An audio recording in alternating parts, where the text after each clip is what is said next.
In this video, you are going to see how to add a realistic drop shadow to the text in Adobe Premiere Pro, followed by how to save this as a preset file so that you don't need to create it again and again. You just simply drag and drop it from the effects panel to any text layer.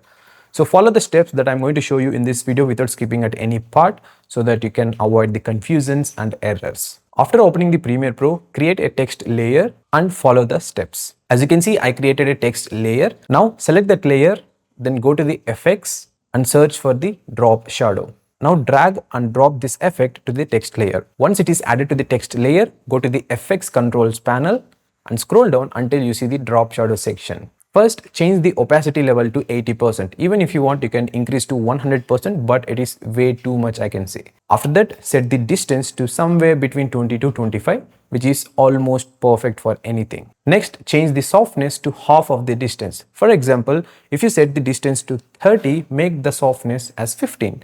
And that's it. Now you have successfully created the drop shadow for the text. Now, to save this as a preset file, select drop shadow in the effect control panel, then right click and choose the save preset option.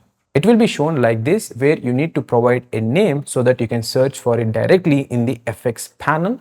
And if in case you want, you can directly drag and drop it onto the any other text layers or even images too. That's it guys. This is how you can create a drop shadow for the text and save it as a preset in Adobe Premiere Pro. Like, share and subscribe for more videos like this.